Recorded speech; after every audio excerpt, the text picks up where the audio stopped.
मैं सोनिया जीजीआईसी खलीलाबाद संत कबीर नगर उत्तर प्रदेश। बच्चों, पिछले लेसन में अध्याय 1 में मैंने आपको बताया कि आहार में दूध का पौष्टिक मूल्य, जिसमें मैंने आपको बताया दूध क्या होता है, दूध के क्या महत्व हैं और जो है दूध में किन किन पोषक तत्व पाए जाते हैं, दूध से बनने वाले जो है विभिन्न प्रकार के भोज्य पदार्थ। अब जो है हम अगले अध्याय में चलते हैं, यानी अध्याय 2, जिसका नाम है संतुलित आहार। इसमें कई सारी चीज़ें आप लोग को संतुलित आहार से संबंधित मिलेंगी, लेकिन आज का जो हमारा टॉपिक है वह है संतुलित आहार क्या है और संतुलित आहार को निर्धारक करने वाले कौन कौन से कारक हैं। बच्चों, जैसा कि आप जानते हैं कि सभी प्राणियों को जीवित रहने के लिए वायु के बाद सबसे अधिक आवश्यकता भोजन की होती है और भोजन का हमारे जीवन में बहुत महत्व होता है। भोजन की जो आवश्यकता एक नैसर्गिक आवश्यकता होती है, लेकिन जो है संतुलित आहार क्या है ये आप जानिए। जिस भोजन को ग्रहण करने से शरीर की भोजन संबंधी समस्त आवश्यकताएं पूर्ण हो जाएं, वह भोजन संतुलित आहार कहलाता है। यानी कहने का मतलब ये है कि वह आहार जो शरीर की ऊर्जा की आवश्यकता, शरीर के निर्माणक तत्वों की आवश्यकता तथा नियामक और सुरक्षात्मक तत्वों की आवश्यकता की पूर्ति करता है, संतुलित आहार कहलाता है। तो ये तो था संतुलित आहार की परिभाषा। अगला आपका पॉइंट है कि संतुलित आहार को कौन कौन से जो है कारक निर्धारित करते हैं, यानी संतुलित आहार के निर्धारक कारक। तो इसमें सबसे पहले आता है व्यक्ति की आयु, जिसमें बच्चों किसी भी व्यक्ति के लिए संतुलित आहार का निर्धारण करते समय इस बात का अवश्य ध्यान रखना चाहिए कि उसकी आयु क्या है। यानी एक आहार जो एक बच्चे के लिए संतुलित है, वह आहार एक प्रौढ़ व्यक्ति के लिए संतुलित नहीं हो सकता है और ना ही पर्याप्त हो सकता है।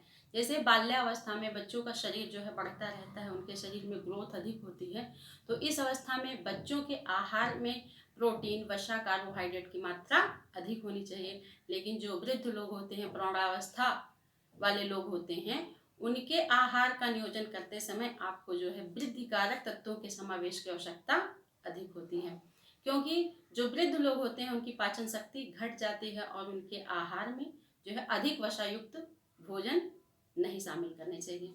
दूसरा है व्यक्ति के शरीर का आकार।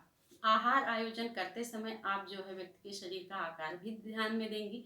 जैसे सामान्य रूप से लंबे कद वाले तथा सामान्य से मोटे शरीर के व्यक्ति को अधिक मात्रा में आहार की आवश्यकता होती है और सामान्य से छोटे तथा दुबले पतले शरीर वाले व्यक्ति को कम पोषक तत्वों की आवश्यकता होती है।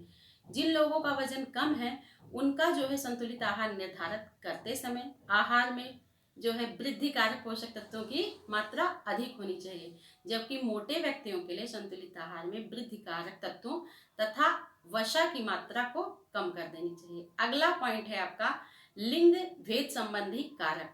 संतुलित आहार के निर्धारक कारकों में से व्यक्ति का लिंग भी जो है बहुत महत्वपूर्ण होता है। इसमें स्त्री और पुरुष आते हैं और इसके 2 कारक जिम्मेदार होते हैं। प्रथम है शरीर आकार का अंतर। सामान्य रूप से स्त्री तथा पुरुषों के शरीर में के आकार तथा वजन में अंतर पाया जाता है और स्त्री तथा पुरुष को भी संतुलित आहार की मात्रा भिन्न भिन्न होती है।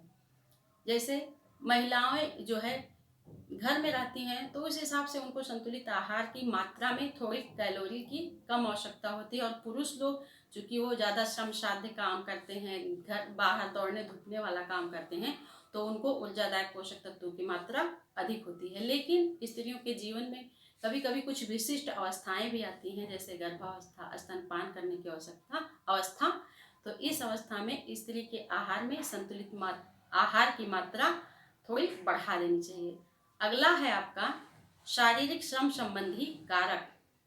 इसमें जो है श्रम तथा व्यवसाय को ध्यान में रखना चाहिए, यानी संतुलित आहार का आयोजन करते समय जो है व्यक्ति के व्यवसाय तथा श्रम को ध्यान में रखना चाहिए। सामान्य रूप से अधिक श्रम करने वाले व्यक्ति के आहार में ऊर्जादायक तत्वों की मात्रा अधिक होनी चाहिए और सामान्य रूप से कार्बोहाइड्रेट की ऊर्जा प्राप्ति के लिए उत्तम पोषक तत्व माना जाता है। इसी कारण जो श्रमिक वर्ग होते हैं वो गुड़, शक्कर आदि की मात्रा का अधिक ग्रहण करते हैं और जबकि कम शारीरिक श्रम करने वाले व्यक्तियों के आहार में ऊर्जादायक तत्वों की मात्रा कम होनी चाहिए और इस वर्ग में अधिक से अधिक कार्बोहाइड्रेट। यदि जो है ऐसे वर्ग जो शारीरिक रूप से कम श्रम करते हैं, अगर वो ज़्यादा कार्बोहाइड्रेट तथा वसा ग्रहण करेंगे तो उनके शरीर का वजन बढ़ जाएगा और वो मोटापे के शिकार हो जाएंगे, जिससे उन्हें विभिन्न प्रकार की बीमारियां हो जाएंगी। अगला 5वां नंबर है आपका जलवायु का प्रभाव। संतुलित आहार का आयोजन करते समय जो है आपको जलवायु का भी ध्यान रखना चाहिए।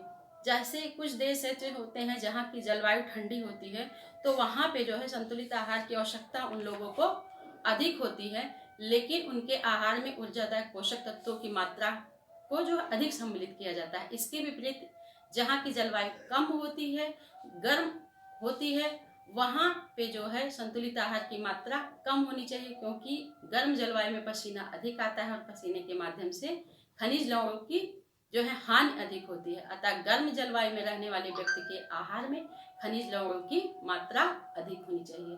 तो ये तो था बच्चों संतुलित आहार और संतुलित आहार को निर्धारित करने वाले कारक, जिसमें पहला आपका था व्यक्ति की आयु, दूसरा था व्यक्ति के शरीर का आकार, तीसरा था लिंग संबंधी भेद और कारक, चौथा था शारीरिक श्रम संबंधी कारक और जलवायु। तो कभी भी जब भी आप संतुलित आहार का आयोजन करिए तो इस जो है इन सब चीज़ों का विशेष रूप से ध्यान करते आप संतुलित आहार का आयोजन वो चार्ट वो तालिका आप बना सकते हैं। इससे संतुलित आहार का जो है चार्ट बनाने में आपको बहुत आसानी होगी। इसी के साथ जो है मैं आज का पॉइंट ही समाप्त करती हूँ। अगले वीडियो में मैं आपको संतुलित आहार के कौन कौन से जो है वो संतुलित आहार के कौन आहार समूह होते हैं, इसके साथ में एक नई वीडियो के साथ आऊँगी। तब तक के लिए आप लोग स्वस्थ रहिए, व्यस्त रहिए, मुस्कुराते रहिए, खुश रहिए और लॉकडाउन के नियमों का पालन करते हुए घर में रह के पढ़ाई करिए। धन्यवाद।